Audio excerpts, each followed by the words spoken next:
To have tonight Shiva, I'm able to try to distinguish myself. I mentioned last week, everything that goes on in Bar Chizuk, also from its inception till today, goes through Rosh Shiva. We went numerous times through Bar Laban, everything goes through Rosh Shiva. Always when we start a new group, the Rosh Shiva comes to say a few words. Last week he couldn't come, so Baruch Hashem we have him this week. So to cover the call on the Rosh Shiva.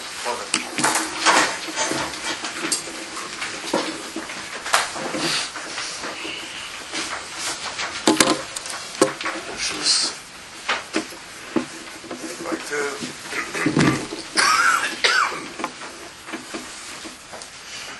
let's talk a little what Vad Chizuk is about.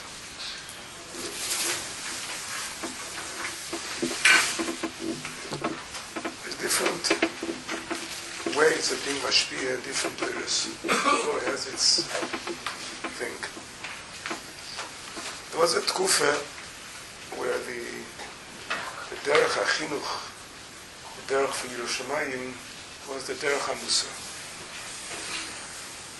And as we look around, we see that there's very little hatzlacha today in the former type of Musa that was given.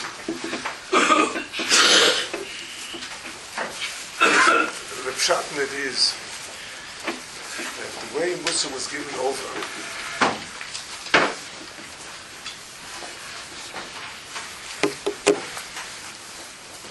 was the derech, and Yisrael talks about the derech Islamit. There's a derech HaKibush and the derech HaTikun. Derech HaKibush is the way that the seichel of a person is shoylet on his ritzonos. And it was in a tkufa that people were very much machshiv seichel.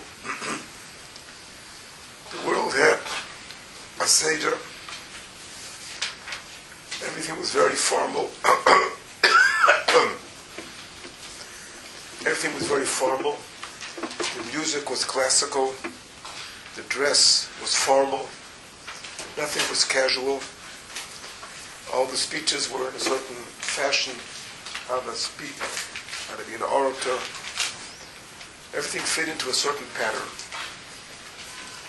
That was the general hashpah, the general type of culture that was existent. And that type of afirah, so Musa has its strong place in telling people how to be shoylet, how to be shoylet on the Yitzorim, and there's a certain seder how to do things. But in today's time we see it's not being matzliach. And what's the reason for it? When the culture of the world is that everything is mutter, do what you want. What you want is the most important thing. When democracy is understood to be whatever the prat wants, long doesn't harm anybody else, do whatever you want. And when the avirah of the world is, life is to enjoy yourself physically and so forth. So how are we going to have a shpor? We're telling a person, you can't do what you want, you have to be shoylet on everything that you do. To give an example, how Baal Musar, the big madrega, was when the son of Simcha Zisl Kelber, Alter from Kelber, was nifter. So somebody made a hesped on him.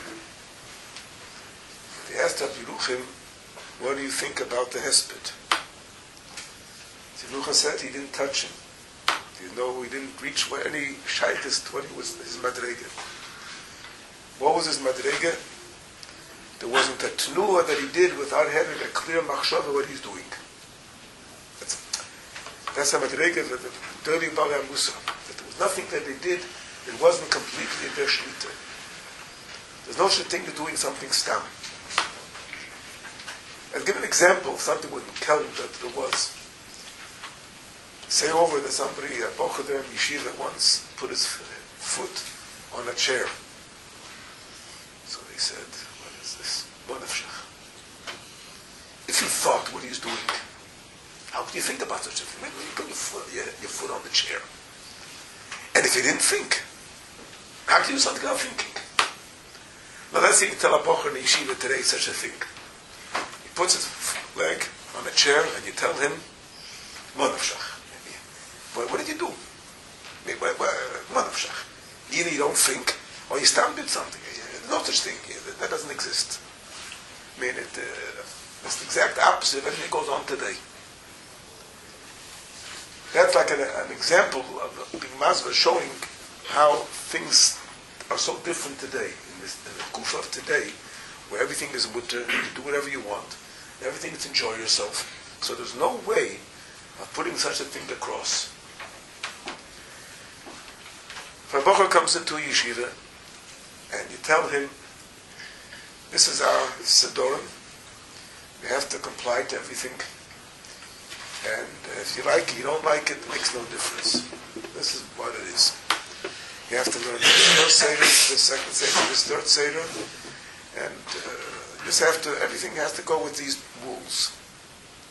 So some bocher were able to go with the rules, and it's fine.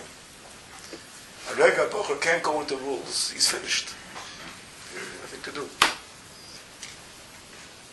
And it doesn't go today, at least by many, many bocher. So let's try to think what has to be done. When Rabbi Yisrael talks about kibush, he also talks about tikkun. So now in kibush it's tikkun. The difference in kibush and tikkun is, kibush is, the thing is there, you're being kovish it. You're controlling it. You're kovish a country. What do you do when you kovish a country? You're holding them under. The first moment they can make a rebellion, they'll rebel. Because you're holding them by force. So kibush is, you're holding your ritzonos in by force. And the first reggae, they could go out, burst out, they will burst out. And let's say if you hold a bocher in yeshiva, the kibush holds man, and comes bein azmanim zertinika berech beis hasefer, everything comes out. You can't know what he's going to do bein azmanim. Chas v'sholom, what goes on is terrible. But let's say we try to work derech tikkun. What is derech tikkun? Derech tikkun is how to change the ritzonos. How do you metakel these the ritzonos? V'ros lo yetzore, v'rosti lo teira tavlen. Teira is metabel the yetzer. Teira can change the ritzonos. If you learn how to give a bocher a gishmak in learning, you learn how, you know how to approach him. You don't tell him, this is osir, this is osir, this is osir. You explain to him in a way that he begins to understand. He begins to understand that Torah is not telling you, give up your life. Torah is telling you, make your life a better life. How do you bring out the good things in people? How do we tame our Yitzorim to the right path? How do we change our Ritzonos to the Ritzonos of Torah? How do we make the Tainuk of Torah, changing the Koyach HaTainuk in the person? Instead of having a Tainuk in Tvorim Choimriyim, a person can have a Tainuk in Tvorim Ruchniim. It's a whole different thing. And that Chizuk is to understand these things and learn how to approach Bochum today. To begova einayim, to understand, to talk to the Bochum, to explain to the Bochum, to give him gishmak. If he has something bothering him, you don't tell him what's bothering you. It's also gendik. That's what's there to talk about. There's nothing to talk about. You can't do these type of things. It doesn't work that way. You have to how to explain it to the Bocher, how to give him to understand what's wrong about it, how to ruin his life, how it won't do him good. This has to be done in a different way. Giving it just a simple mushal is not really our inyonim, but just to show the difference of the dur. In parks, at one time, used to be signs. You can't trespass the park. Can't pick the flowers. Not allowed to pick the flowers. Don't trespass on the garden. Today, the signs are, it's your garden. So they can make sure it's beautiful. That's a different approach. You're telling a person, it's your garden. Why do something like that? You're ruining your garden. You're telling him it's osir, it doesn't go today. The same thing is in here. You tell a bocha, this is osir, and that's it, finished. He won't listen to you. You tell him it's not good for you. Well, you ruin yourself with this. What are you doing? It's a simple moshel. We're giving a moshel. Let's say somebody is into internet. You found out a bocha is watching internet. So most bochum today aren't shaykh to Reimemis. You can't tell them that you're ruining your Olam B'Kedusha. They don't know what you're talking about. It's Olam B'Kedusha. You tell them, you can ruin your married life with this. If you're addicted to this now, you don't know what your imagination is going to take, where it's going to take you to. And when you get married, you're going to be very disappointed. And we know how many instances of all types of panshon bias that came from the internet. So this is something, a different sprach. Tell the bocha, you know what you're going to do, you're going to ruin your married life with this. And you explain to him why it's that way. He'll listen to you. You're telling him in a way that he understands it. You're telling him you're ruining something that he understands he doesn't want to ruin. And this is the point of the shiurim here. And you have a Rebbe that's one of the biggest mumchim that there are in this tchum, how to understand these inyonim, how to speak to bochum today, how to understand bochum today. I see on the table tam belimut, how to give a bochum a tam belim, how to explain it. And that's how things have to be done today with most bochum. Of course, there are yechidim that are different, but generally speaking, this is the afira of the door. You all have to thank there's a focus of what he's doing here. That's all b'schusa is what he's doing.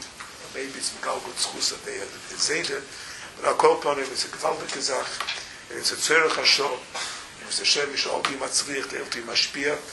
Help you yourself also, there's something else that helps everybody for himself. But besides that, you should have to be Mashpia on everybody, and you should have a gewaltige Katzloche, be able to Yagul Teire Shadir.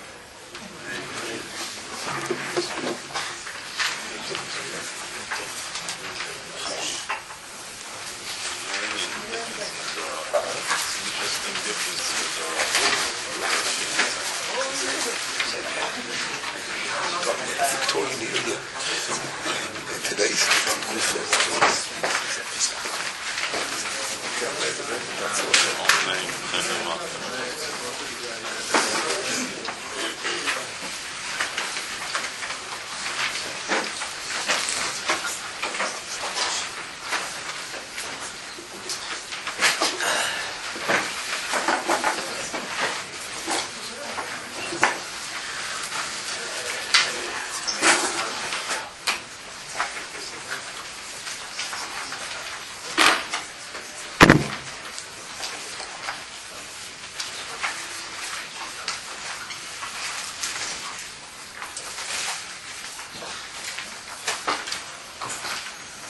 Hashem, I want to start this next couple of shiurim on Tam B'Limud.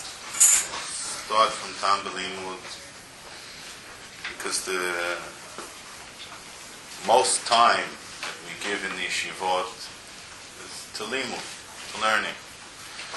Student learning, the yesod of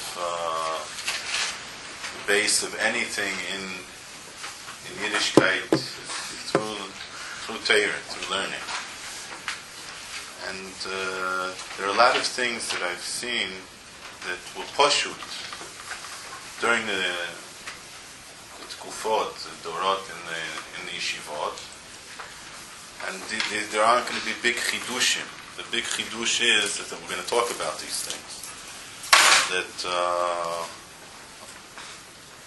for some reason, the years in the yeshivot, sometimes it's talked about, but I don't feel that everybody understands exactly what is the yesod of learning. There are a lot of levels in understanding the yesod. You can't mekayem if you don't learn. But so if we knew the whole Torah, then we don't have to learn anymore.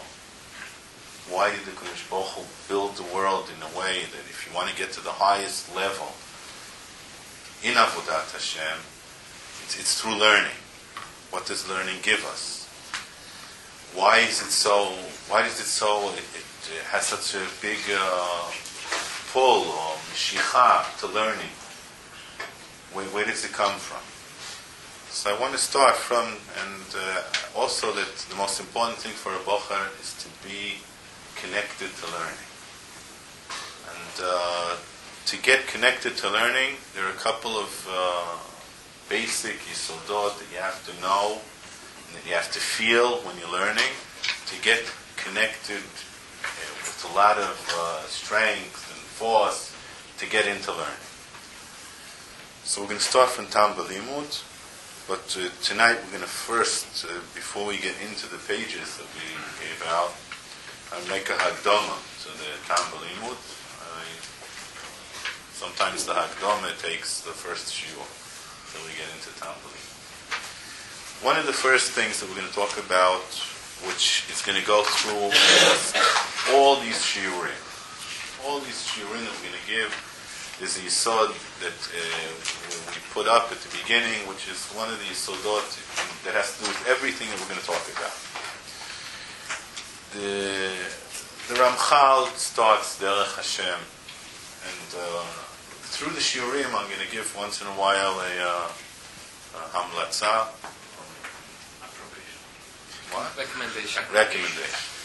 recommendation to shiurim, to different kinds of sfarim that maybe everybody already learned them, but to get into these subjects you have to know these books. One of them is Derech Hashem. One of the most important things to understand the Yesodot of Yahadut is Derech Hashem. The Ramchal in Derech Hashem, to learn it with the Chavrusa. The first parak, you learn the Yediyas, which is on the 6 Yediyas of Emunah, but afterwards, the whole structure of Yiddishkeit is in the first 4 or 5 prakim of Derech Hashem, to understand how the whole Yiddishkeit is built. What is our hashkafa on Torah, mitzvahs, avodat Hashem, v'chulei. The Ramchal in Derech Hashem, he starts with a sentence that he brings, that is the Makor is Reb Chaim Vital, Talmidei Arizal, שתכלית הבריאה, תכלית רצון השם בבריאה היה להיטיב עם נבראים. What we call מרצון הטוב להיטיב. The Kodesh Baruch Hu created the world to make hatoveh. Now we're not going into, which is something which anybody that had any kind of work with or learning of the Yesodot of Yahadut, we don't go into what are the kavanot of the Boreh. What he wanted to do, we learn. This the Nevi'im brought down, but in Kabbalah, what were kavanot HaBoreh b'Briat HaOlam. But what we have to learn from what he gave us, or what he told us, in what why did he create the world, that's something that we have to learn. Now, if we know that the Kodesh Baruch Hu said that the reason that he created the world, the tachlis of the Bria, is leheitiv im nivroi. That's the tachlis of the Bria. So the first thing that we understand from that is that there has to be in the nivro the koach, the tshuka for tov. Tov is pleasure, hanoya, good, complete. All the words that we'll use, shleimus. The Silas Yeshorim uses the same words for different words for the same thing. Shleimut, tachlit, tov, hana, ni'imut. These are all words that mean tov. So it has to be the nivro that the Kodesh Baruch Hu created to leitiv with him, to give him good. He has to have the kelim to be able to get, or to mekabel the good, the tov. If he doesn't have the kelim, I can't give good to this standard. I can say, oh, you're a great standard. That was so good that you held my pages. He doesn't feel anything. Olam Achai doesn't feel either. It's all instincts.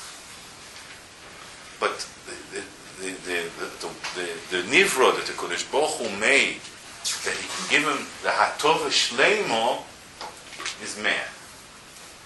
That's Adam Arishon. That's who he created to be able to give him hatova shleimo. Now, if we understand that the Kodesh Baruch Hu created the world to give hatova, and the Adam Arishon, has to be able to get the hatova, to be able to feel the hatova, we have to understand that if that's the tachlis of the bria, the strongest midah in the personality of a person, in his nefesh, is a tshuka for tov.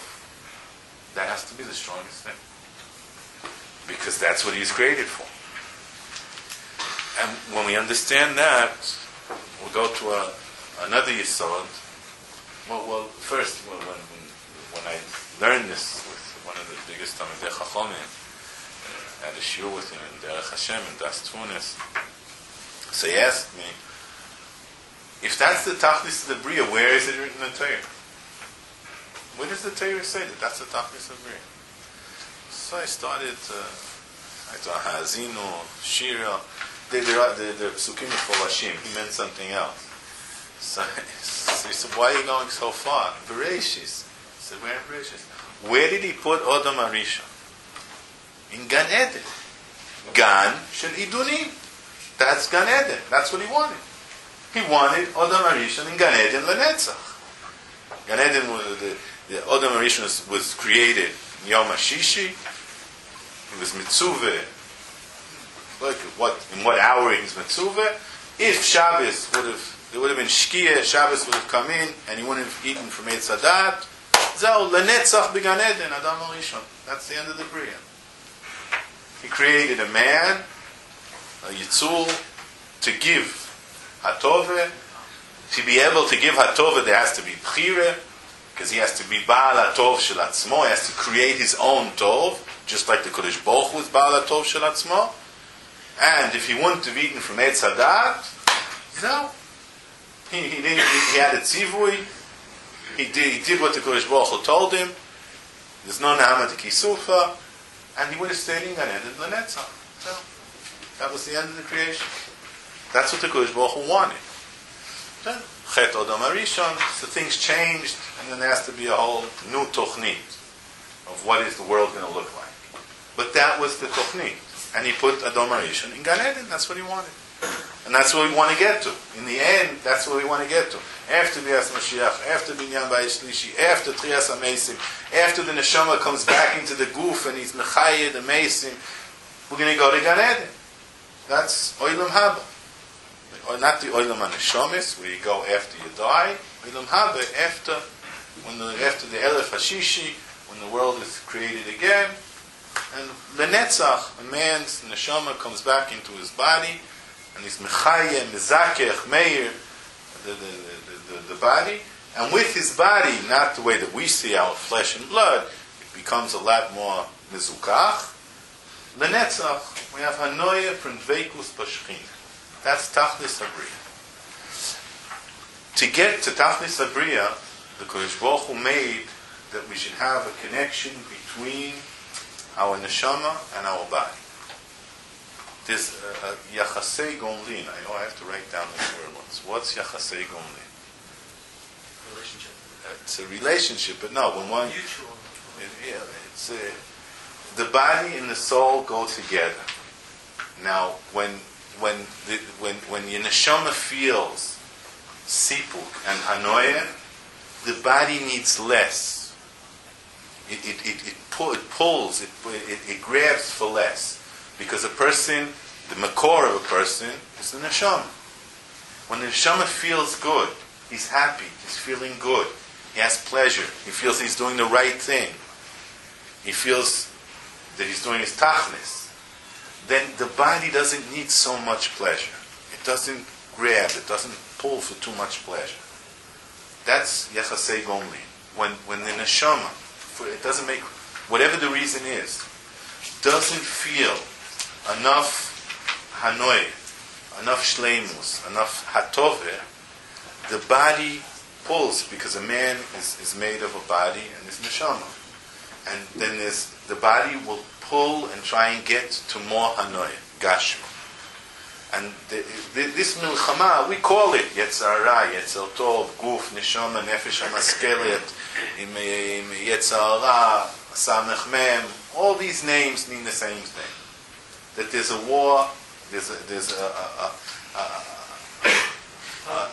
a tug war between the body and the neshama. Now, when you learn the Ramchal, what we're saying till now is like we're up to Perek Sheni about in the Ramchal, in Derech Hashem, is when you learn it in the Ramchal, which is something that we might get to when we talk about Bechira. A lot of boys, something that I see that they don't understand, and I ask them, if you take, what is Bechira then?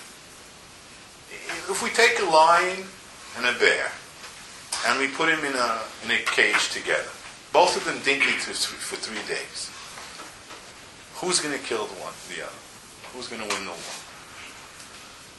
Give me a Hagdara that is always right. One's hungrier. Oh. Whoever is stronger. It could be the lion, it could be the bear. Whoever is stronger is going to win. So I don't understand. Because Baruch gave me a neshama, and he gave me a goof. Put them together and say, fight. Whoever is strong is going to win. What's schal v'onesh? What's the whole thing about? I have a neshama eloikis mimal, I have a goof al tzivachul. All right, you put them together. Now they're fighting. What do you want from me? Whoever's stronger is going to win. Ramchal says there's another part of man, which this is the yesod of a man, bechira. There's another part in the neshama which has nothing to do with the bikoach of his neshama or his goof. The goof could be a lot stronger than the neshama, but with your koach ha-bechira, you can boichel the neshama. The neshama can be a lot stronger bikoach than the body, and you can be boichel b'guf. That's koach ha-bechira. And you can't ask, so why did he boicher this and not that? The Rav Dessler says, if you know the answer, then he didn't boicher. Then there's a reason. Because if there's a reason for the totzah, then he had to do it. And bchire is something that a man is boicher without something mukdam, without a reason before. And that's the mivneh. That's the whole the whole picture of what is Odom. And Odom is neshama, guf, and koach ha-bechira. Now the strongest pull on both sides now we'll understand, in his neshama and in his body, because they're connected, is the tshuka l'toiv. We have an unbelievable tshuka, pull for tov, to feel good, to feel hanoi.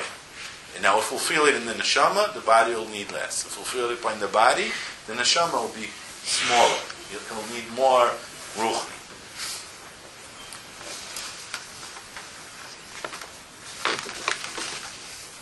If we understand that this yisod, then it's very easy to understand that the Kodesh Baruch Hu had to make something that will give the neshama all the time the feeling of tuv, of neimus. And that's Teireh mitzvahs.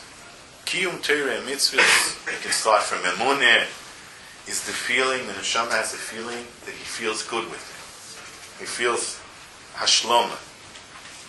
And then when the neshama feels good, his body doesn't drive him crazy so much. That's the first yisod. Now the biggest, the Ramchal says in Derech Hashem, towards the end on Talmud Torah, says the biggest place or the biggest hashpoye that the Kodesh Baruch Hu made in the world of mi'en mitziyuto yitbalach, that a person can connect to this feeling of hatove, sam betoch haTorah. He put it in the Torah. In learning Torah, in Omal Torah, in understanding Torah, the deeper you get, the more hashpoye you have. And that's the yesod of why do we learn so much Torah? There are a lot of reasons. But when we're talking about the kochot HaNefesh, that's the special thing that we have in Torah is because Torah is the gilui of the chochmas HaKadosh Baruch Hu, l'hu v'letzoyno yachad. When we learn Torah, we're getting into the connection with the Kodesh Baruch Hu, straight connection with the Kodesh Baruch Hu. Kiyum Torah mitzvahs also connects a person. There's also hashpoye. But the biggest hashpoye that the Kodesh Baruch Hu made in the world, the Ramchal says, is he put into the Torah. When you learn Torah, you mechubal kivyochol the Kodesh Baruch Hu. That's the hashpoye that he gave in this world. That's why we have to understand that learning, and that's why the Tam Belimud is the strongest thing there is in the world. That's the bitui of the Or Chaim HaKodesh. Ilu ba'alei ta'ava yu to'amim.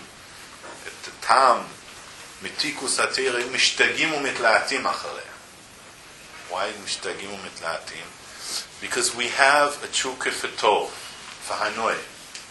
The neshama is a lot stronger than the body. But the neshama we have to wake up. It doesn't, it's not, the Chovas Alvovis talks about it, and all the Balei Musa talk about it, that if the neshama was working strong, it was bekoyach, and not, it was befoyal and not bekoyach, we also wouldn't have bchira. We would daven and do mitzvahs and learn all day, and we wouldn't have, the body wouldn't be able to mashpia on us. The kochot hanefesh, the ruchni, we have to wake up. We have to think of getting into it. When we boicher to get into it, then we start feeling the hanoya of the olam haruchni. Now it goes according to the levels that we get to. And we have to understand that if we're in a world that is 99.9% hanoya gashmis, and we're always wanting to feel hanoya gashmis, and we're brought up with hanaot gashmiot, and the world is full of hanaot gashmiot, then it's going to be harder to get to the hanaot ruchaniot. And we'll talk about it. We'll learn the yesodot. That's how the body works. If it's very strong, then it's harder to get to the hanoya ruchani. But we have to know that the strongest hanoya that we can get to is in the Torah itself. That's why we're starting with Tam Belimud. First, because that's the most hours of the day we're talking about Shiva Bochrim, and the light, Avrechim. We're talking about boys that are sitting and learning. Baruch Hashem, in the world of yeshivot, there are a lot of boys that are sitting and learning. Say that we talked the first year that there are problems. There are problems, but there are very good things that are going on. There are a lot of boys that are sitting and learning, and they have cheshik in Torah mitzvahs. But a lot of times they don't get into the right tunnel, the right derech of connecting and knowing that the hanoy that they're supposed to have from learning.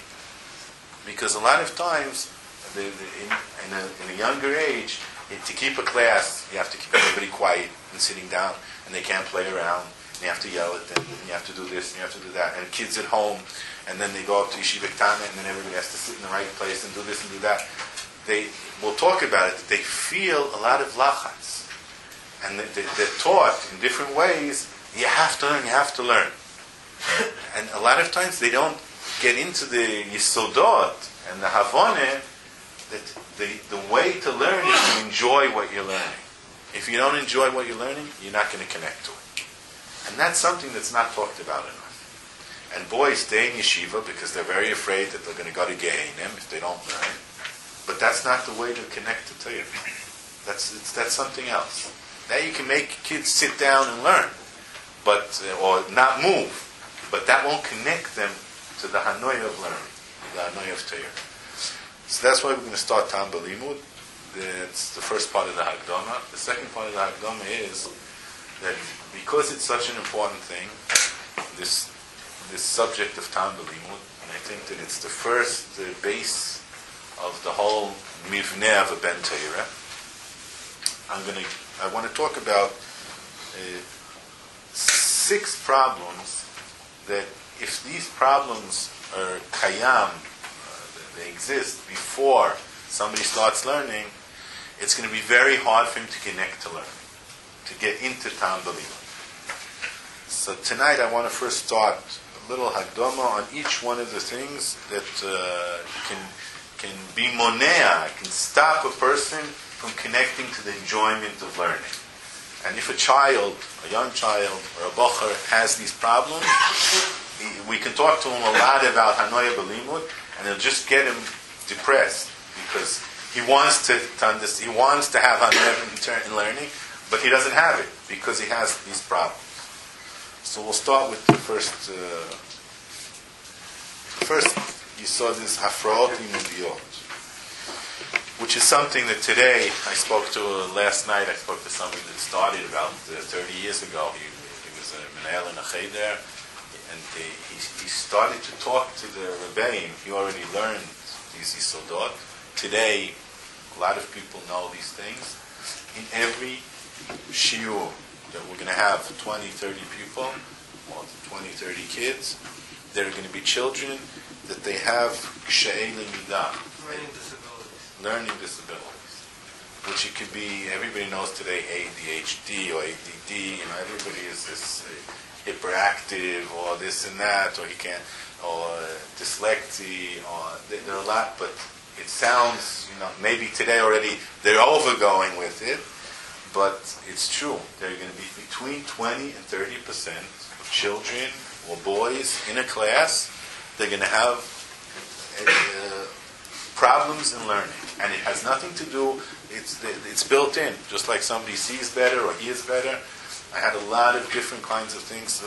One of the things that really hurt me it was a year ago, 2 years ago, a person that's very close to me, and his son was having trouble learning, and he couldn't, he was already getting out of yeshiva, a young boy, and I asked him, I told him, what's the kid's problem? He said, I don't know why, and talking to him, and one day he told me, and I didn't know this before, that he's deaf in 1 year. Even with the hearing aid, he can't hear. So I asked him, when did this happen? He said, since he was born like that. I said, did you ever learn how to help a boy that is... No, he's fine in 1 year. I said, but maybe that makes something different. Maybe you can't, if the teacher is standing on that side of the room, maybe you can't hear him if this is his bad ear. I never thought of that. I said, go to somebody that helps people that are definitely that don't hear so well. So he went to a mumchit, and he called me up the day later. He said, and he was crying, the father. He said, she sat me down, she put something on my ear. When she heard the problems of my son, and I couldn't hear in 1 year, and anybody can do this. I mean, it's like something so simple. And she started to talk to me. And she sat on the other side of the room. She was talking to me. And I couldn't hear I said, what did he say? But she kept talking to me, and she was explaining something, and she's talking to me, and I can't hear. Because she sat on the side of the room that she put this thing on his ear that he couldn't hear, and he was getting upset. And so he said, what the hell's going on? Talk, I can't hear you. So she said, listen, this is what your son has been going through in the last 9 years of school. You never thought of that? That's a very simple thing. Sometimes kids don't see so well. Sometimes they have a problem with writing. And it frustrates them. And when they get frustrated, they don't feel well. And they don't go good in the chevra because they're not doing good in learning, and they're doing this. And 100 different things start happening. And it could be that if they would have a private teacher, somebody would give them... Now in the Chadorim in Israel... in Chutz La'aretz also, they check these things. They try and the Rebbes learn already these things to know what's going on. But kids that have different kinds of There are boys that they have some kinds of could be enzymes in their bodies where they can't sit and learn a long time, stay down. You have to let them out, take them in. You have to talk to the Rebbe. I had a son that I told the Rebbe 2 weeks after they used to start learning. I used to come to him and listen. I said, listen, I know he's my son, Rabbi Aber, you're afraid. He doesn't have to learn anything. I don't care if he doesn't learn anything. He doesn't have to come home with the tests. Give him a 4 in anything. Just one thing. Don't try and mechanech him.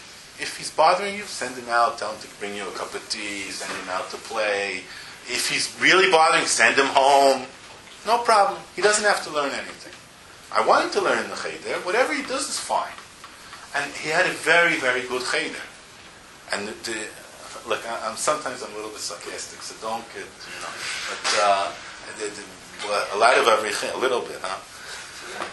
What? The one was coming. No. A lot of times Avrichin asks me, why do I send my kid to that cheder? So I tell him, look, there's nobody there that thinks he knows how to mechanech. When you find somebody that he's a mechanech, you're in trouble.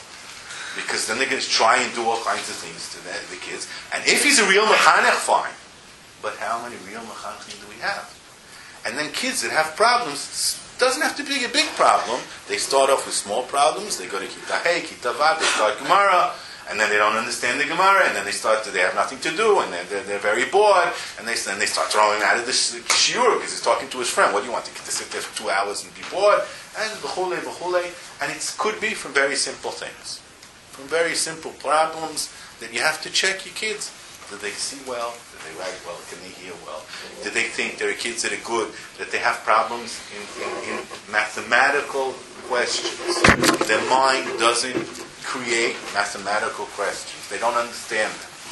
He can talk and he understands and he can write, but there's something that he can't catch on. You have to teach him how to do it.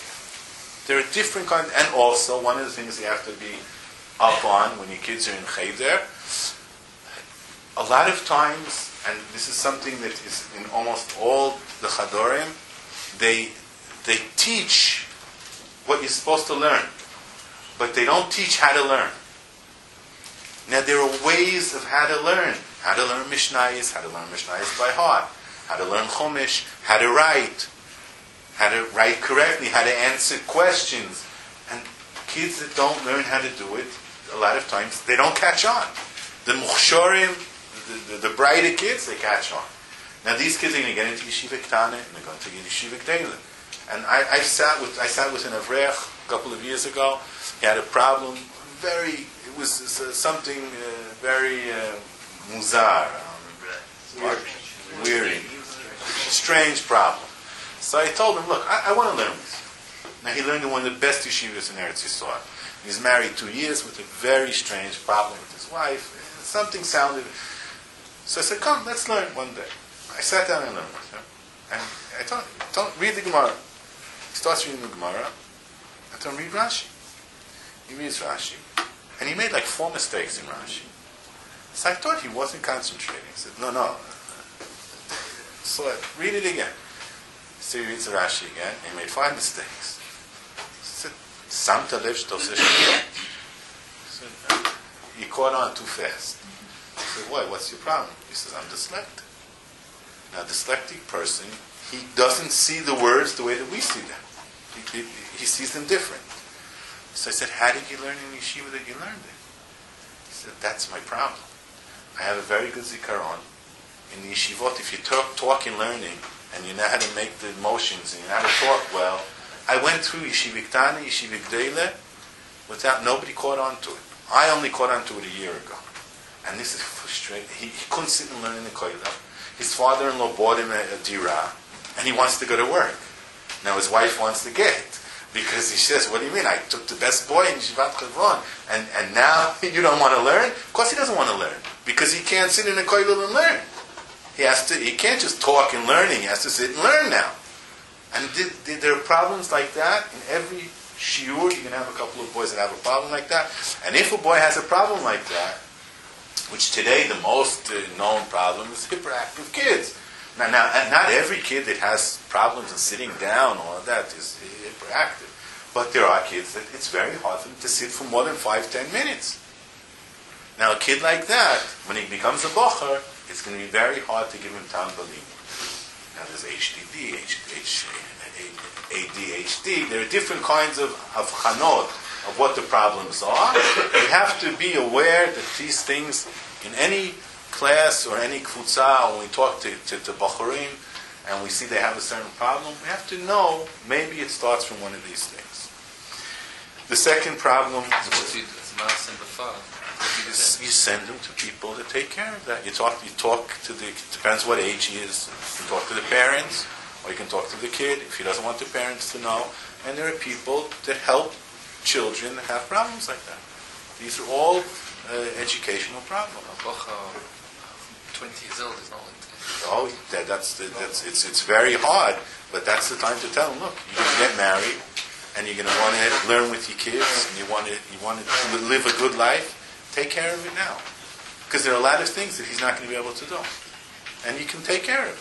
In most of them, and there are things sometimes he has to learn with this disability. Say there, not every boy has to learn his whole life. Say there, he's not for learning, but at least he should try and take care of it, because there are things that if you take care of it, you can learn. But he's not going to have, when somebody has a problem like that, and you tell him sit down and read a Rashba, he's not going to have time to learn because he can't read the Rashba. These things are problems today more than 20 years ago? I don't know. Statistically, I don't think so. So why is there so much awareness today? What? 20 years ago, they weren't invented yet. 20 years ago, nobody had to sit and learn. What I think happened years ago were mostly like in all the kids that were like that, they went to work with the father in the Nagariya, in the Bachachut, and wherever. But years ago. They just didn't sit and learn. They went to work. And today, everybody is in the cheder, in the yeshiva, in the yeshiva gdela, and also people weren't so aware about it. Now, I'm saying there are things that sometimes they go too far, and everybody is, if you check every person, there are going to be a lot of them. We're all sick. Okay, like everybody goes to the doctor. I once went that they took 1,000 kids to an ear doctor, and he checked them, and 700 of them had an ear infection. Which not all of them were in trouble, but they had said that everybody had. But I guess that they caught on to different problems. But now we're able to take care of them. Psychology is a new concept. What? Psychology is a new concept. That's also. That's the thing we know to now, Afraot Nafshiot. Because these things aren't psychologists. Usually it's, there are people that learn how to work with Kshei Lemida. You don't always have to get the psychologist. We're not talking again. These aren't psychological problems. These are physical problems. It's something else. Now I want to go on the second The second subject is the Afraot Nafshiot, which is psychological problems.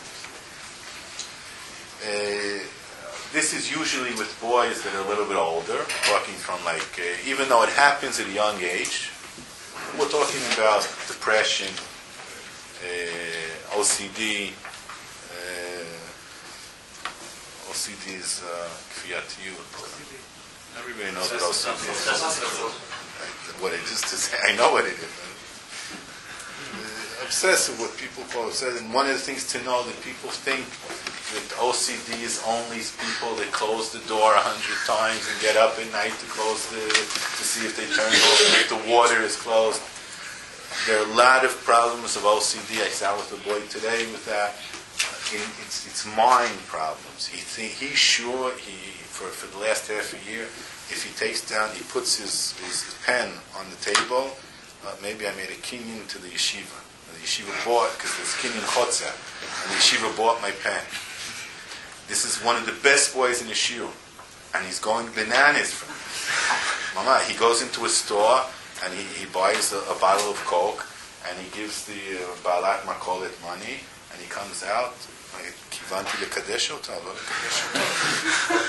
and these are things that, and he can't get out of the thing. And I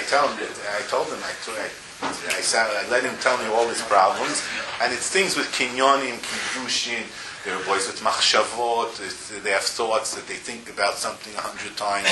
It's not only doing pulot. Once in most of the books, 20 years ago, they talked about kids tying their shoe 100 times and then washing their hands 200 times, and they always see these obsessive guys with their hands, especially here, they're all black and blue with all kinds of.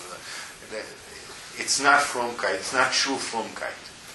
They're obsessive. It sounds, and then they're the boys, with the Shema, Shema, Yisrael, Tizkil. It sounds like a beehive. Tizkil. No, they're briskers. They're not briskers. They're obsessive. It's something else. This isn't dikduk b'halacha. It's something else. In 99% of the problems, sometimes they're medaktikin. But I know my Chazon Ish, my father-in-law is the Chazon Ish, a guy that goes over and he's davening Shmoneh Esrei and he's going over words. You can poser. It's not tefillah. You can poser. It's not. The Kodesh Baruch Hu knows the first time when you said it. He doesn't need a couple of times. Now, these problems, these obsessive problems in thoughts, in maasim. Today, usually with older boys, today it's true that there are kids, 9, 10-year-old kids that have obsessive problems, they have OCD. This is things that professionals have to take care of. There are kids that are in depression, boys that have, now depression, we're not talking about malash chola, 1, 2, 3 days. Everybody has a mashber, he sleeps a little bit more. I'm talking about something that's going on for a couple of weeks, month, 2 months. Things like this. If a boy is depressed, sometimes the boy is sleeping because he has nothing to do. He's bored. And he gets up at 1 o'clock, 2 o'clock, because in the afternoon, not in the morning. And because he has nothing to do. But sometimes we have to know he could be depressed. And this is something that he needs professional help. Even if he's learning? What? Even if he's learning, he's normal? If he's learning normal, but still be depressed? that can happen, but that's usually not so shachiach. I mean, there are people that, because depression, real depression, as a problem, it stops the regular stream of life. It's very hard to do the regular things that you want to do. And in learning, it's very hard. There are people that have depression, and they take medication, and they can learn all that. And with OCD also. I know, I can say, bitachon gamur, there are rabbanim in yeshivot that have OCD. It's a problem. It's something, I don't want to go into it. Is it psychological or is it psychiatric? Psychiatric means it's a physical problem.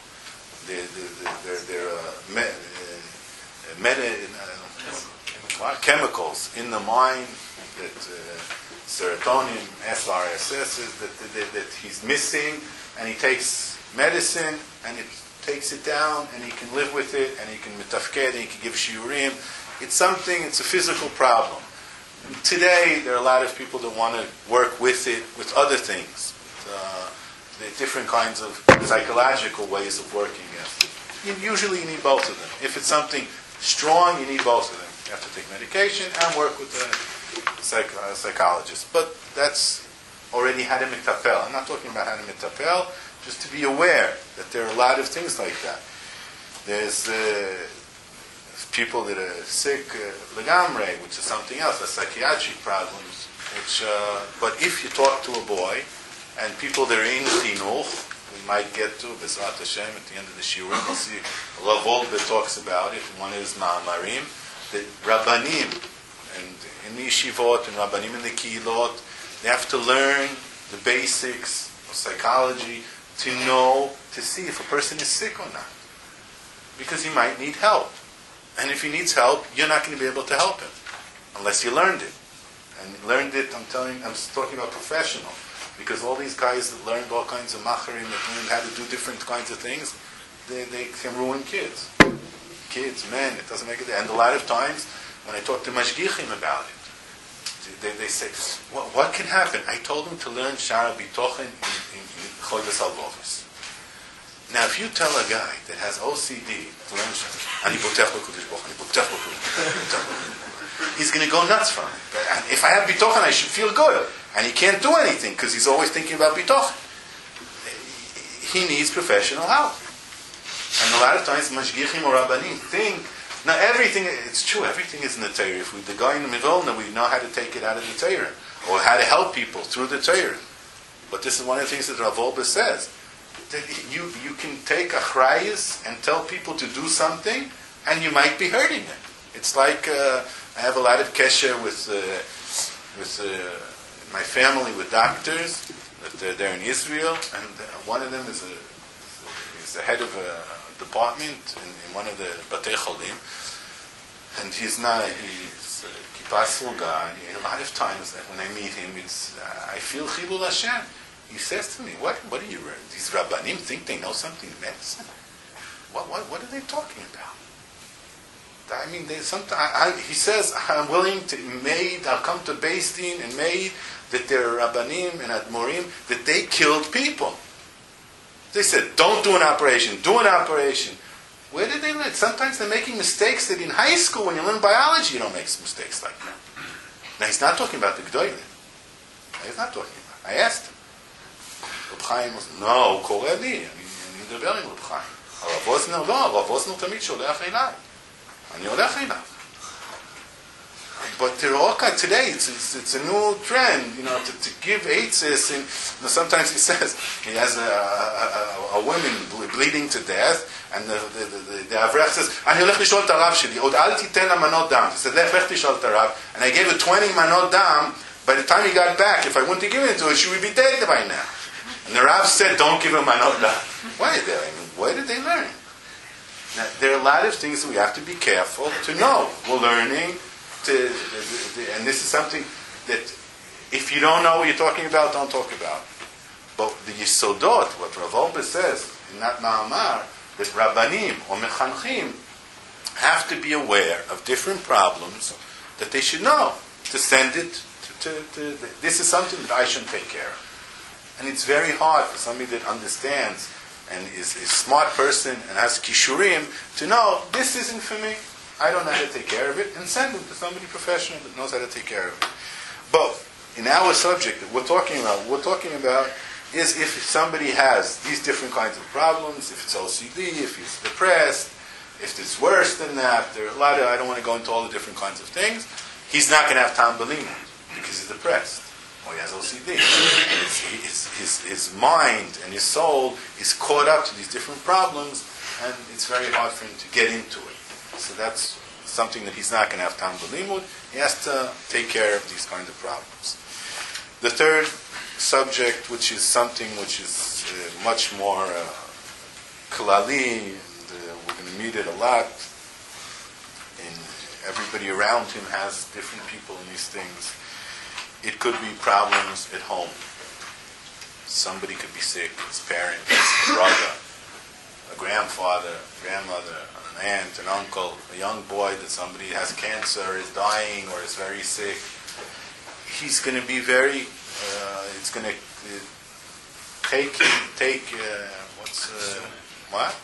consume him. He's going to be consumed into this problem, into the tsar.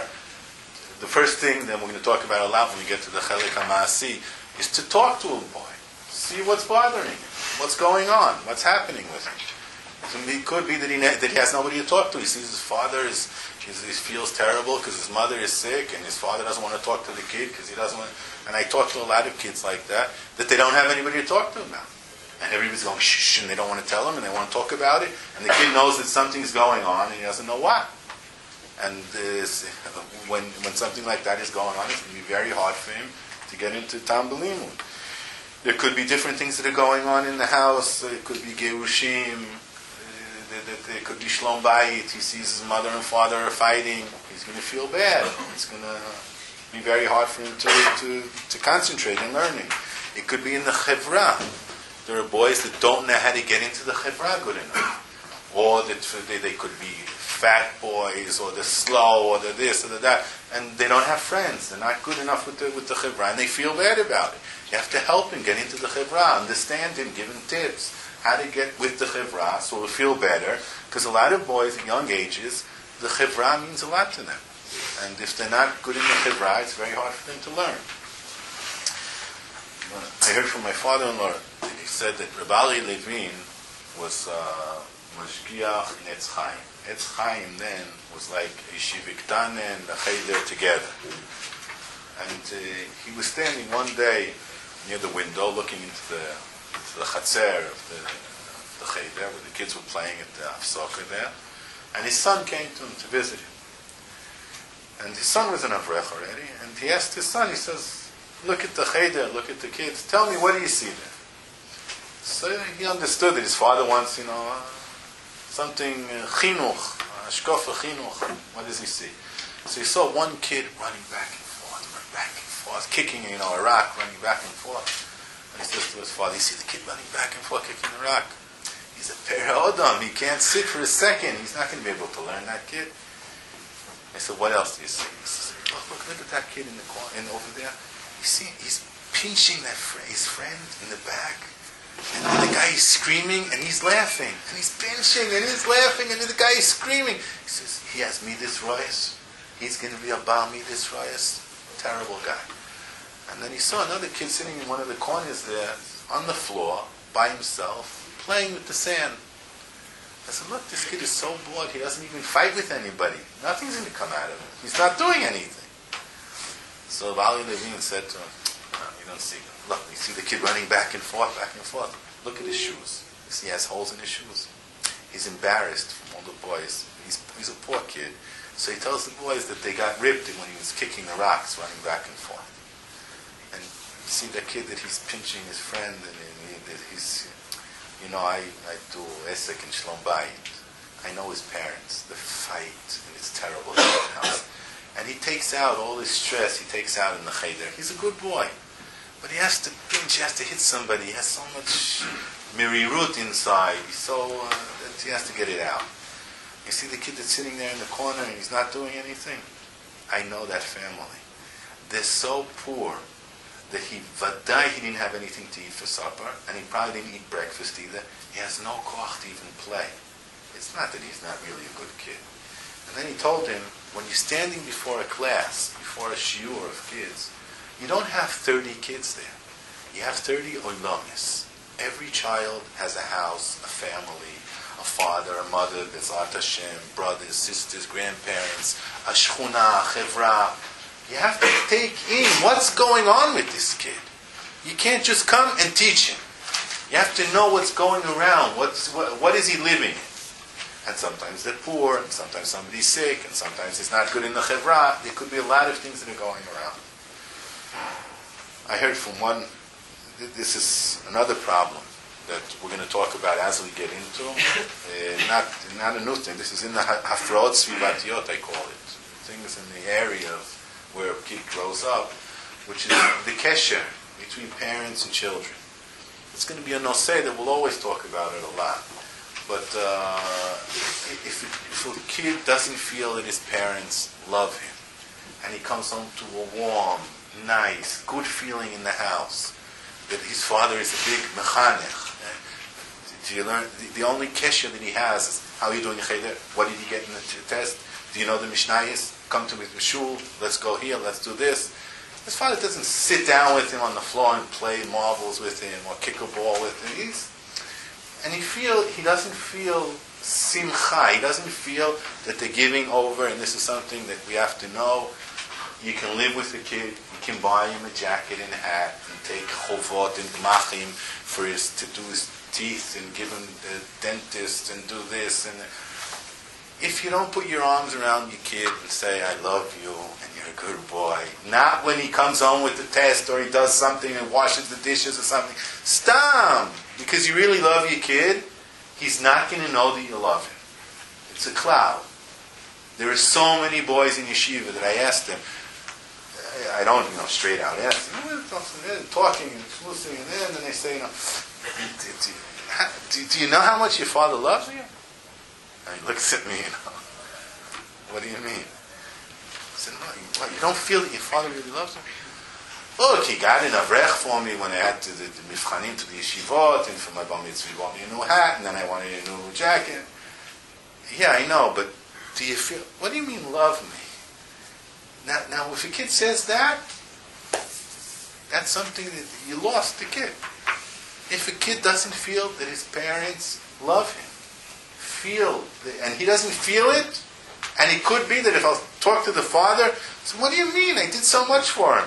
You can do a lot for the kids, but that's technical things. If he doesn't feel that you really love him for what he is, not what he does, then that's the most important thing that a child has to be brought up with.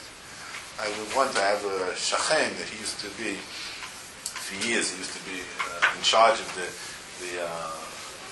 whoever goes in and out at Reb Chaim Kanievsky. See, when he came, he always used to come with good stories. Today I heard this, today I heard that. So one day he comes in, it was 1 o'clock at night, he knocks on the door. No, you have to hear now. He says, okay, what happened? He said, I know an avrech, very important avrech, Talmid Chochem. And he came to Reb Chaim, and he's a friend of his, and he told me I can't wait the whole line, take me through the Cheder Shena, get me around the line. So, okay, I said, what happened? Something sick or something? No, I have problems with my son, a kid, he's in 4th grade, 5th grade, they threw him out of 2 chadorim, and I think they're going to throw him out of the 3rd cheder already. And I don't know what to do with it. So I said, can I listen? So I said, yeah, you can come in and listen. He went to Reb Chaim, he asked Reb Chaim this, that, he told him the story, Reb Chaim told him something, and when he walked out, my neighbor says to him, listen, I have something, badukum minuseh. Can I tell you what to do something? And you'll see it'll help your kid. He said, of course. He said, listen, for 2 weeks, 3 times a day, not when he comes home from the cheder, the Rebbe, just stop in the morning, afternoon, and the evening, put your arms around him and say, Moishel, I love you. Smile to him and say, Moishel, I love you. And walk away. Just for 2 weeks do it. Tell me what happens with the kid. So he says, this Talmid Chochem looks at him. He says, I can't do that. He says, why? It's mitval sheker tilchok. I don't want to say, at the end of these stories, I always say, and the kid where he is today, he's somewhere in Holland or something. But that's a very far off story. But sometimes that's the way parents feel. That they want their sons to do certain things, and then I'll love them. No, you love your kids because they're your kids, because the Kodesh Baruch Hu gave this pikod. That's yours. That's the 4th thing. That's we called hafrod svivatiyot. The 4th thing is kedusha.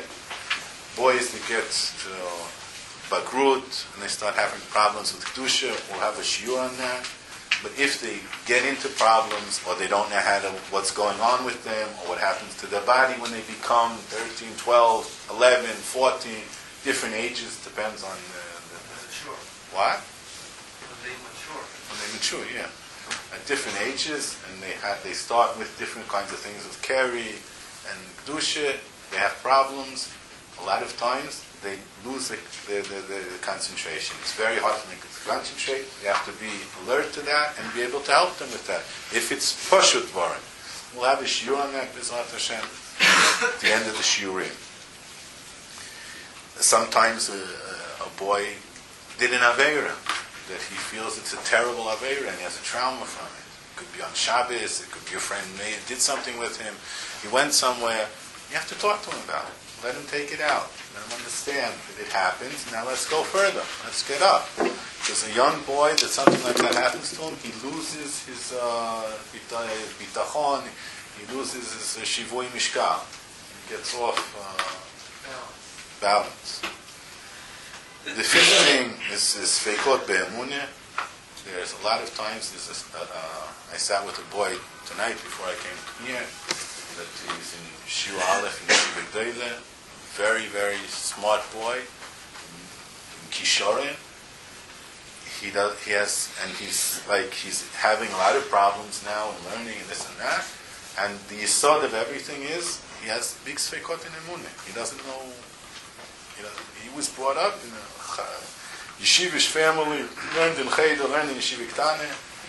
Who says the Torah is emes? Who says why are we learning all day? Who says there's a Kodesh Baruch Hu? He has no yisodot in emunah, and it's very hard for him to learn. Now, boys, when they get up they start getting to mature and they start getting older, they start thinking, they hear, they listen to all kinds of sichot, they start getting into these things, and they want to talk to somebody about it. The last thing that we'll see tonight, which I think, being in the yeshivot, after everything we talked about, and knowing boys for many, many years and what's going on in the yeshivas, I think this is the biggest problem. I think it's also the biggest problem in the kollel. And I know it might hurt what I'm going to say, but I think that it's the biggest problem. I sat with a boy about 10 years ago, a boy in Kibbutz Aleph, in a yeshiva of 300 boys. At 10:30 in the morning, I was learning with him, and I said to him, look, you want to see something? He said, what? I said, look, you stand up, turn around. And don't let anybody see that you're looking around. Look around the Beis Midrash and tell me what is the tchuna on the people that you see. What is the biggest tchuna that you see on the people? And he starts looking around the Beis Midrash. There's 300 boys, 20 avrechim there, and he's looking around. He says, I don't believe it. I said, what? He says, everybody here is tired. They're all falling asleep. Look at that boy. He's going like this. If he stops, that avrech is already like this. This guy is chavrusa got up. He already put his head down. The other, look at that.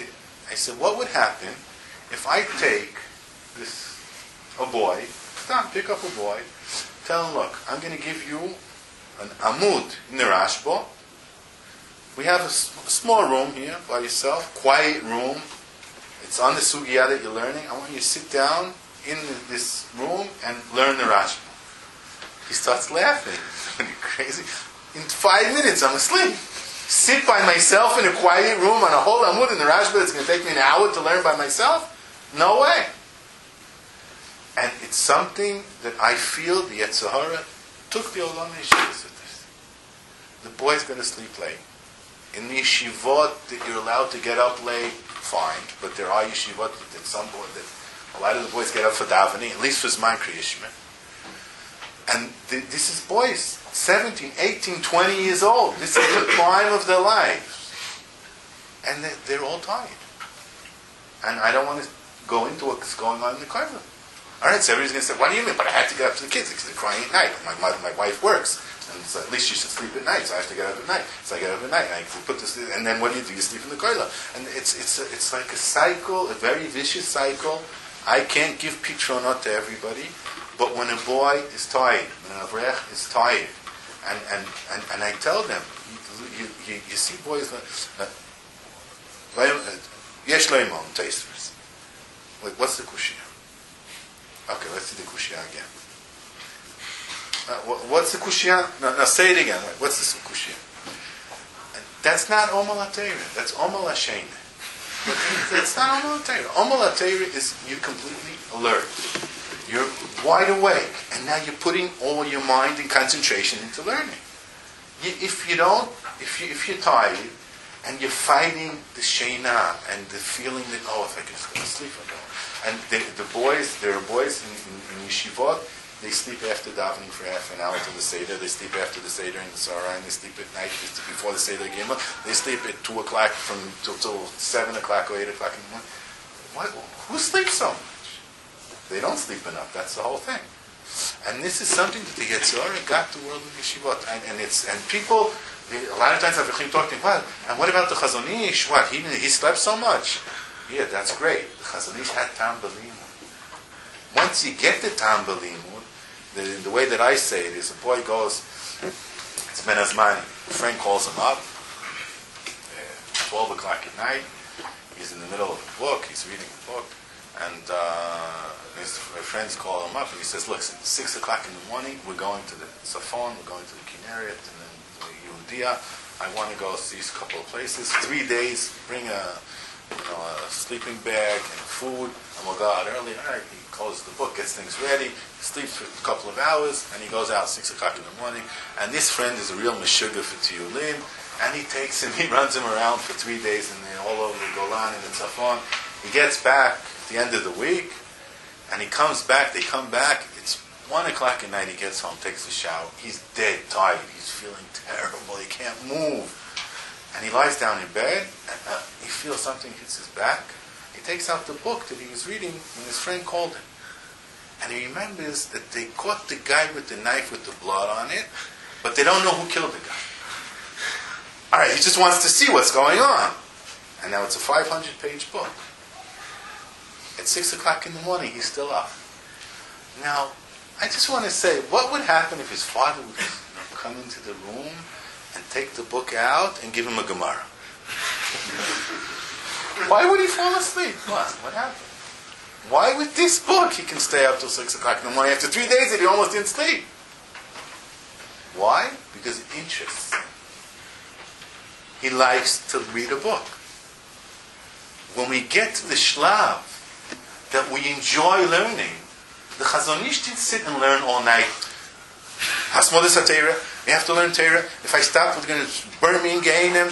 He wanted to know what the tshuva and the Rashba is. He was reading a mystery book. For him, that was a mystery. When you get to Hanoye, when your mind starts enjoying learning, when you get into it, then you can learn day and night. But that takes a long time. We have to start with that.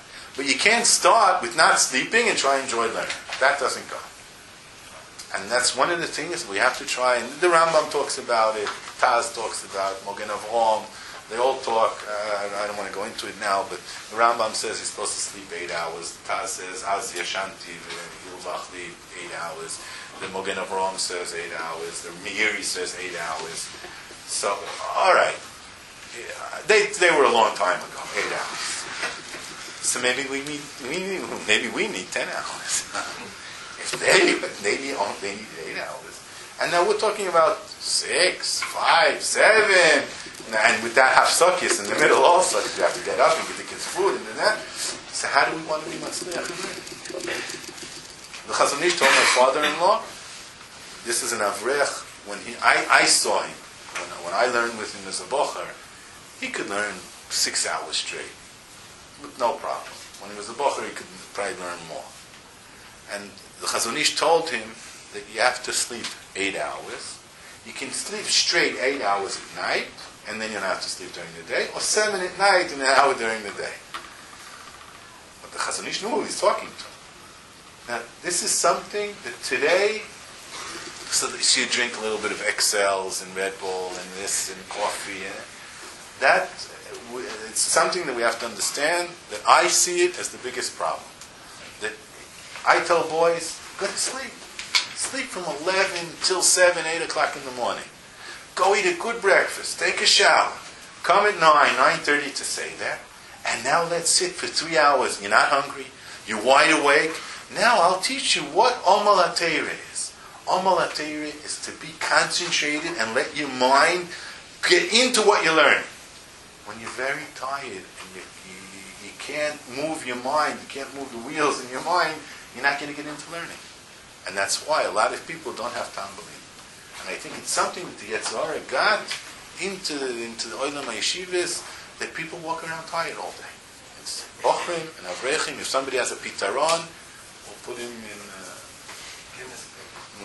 in the books. And he found the pitaron. I talked to Rashi Yeshivas. I once talked to one of the Rashi Yeshivas. I said, give me a whole floor for boys that want to go to sleep on time. He said, you won't have one room there. I said, give me a floor. I'll call it a quiet dorm. You don't have to sleep there. But whoever is in this dorm, it's boys that come up at 11 o'clock until 11:30. It's quiet. You can't just walk into the room. You can't make noise. You can't turn on music. After 2 zmanim, we need another floor. Because the boys started to feel that they're starting to enjoy the learning. They're sleeping enough and they're enjoying the learning. Then they moved into a different dorm and it all fell apart. But it's something that I feel this is one of the biggest problems. And with children also, because we have fluorescent lights and we have electricity. I heard from my brother-in-law is very close to Reb Shmuel Auerbach. He told him once that by Reb Shlomo Zalman Auerbach at 10 o'clock the house was quiet. If somebody wanted to read for another hour, There was a Menorat Laila near his bed. He could read for another hour. But it was quiet. That's the way the world used to be. A lot of children are like that also. They go out, they go to sleep too late, and then it's hard for them to learn, and v'chule, v'chule. These are the 6 problems that are Hagdoma to Tam B'limud. Mizrat Hashem, another 2 weeks, yes? 2 weeks. Whoever didn't get the paper wasn't there last week. Anybody want to marry?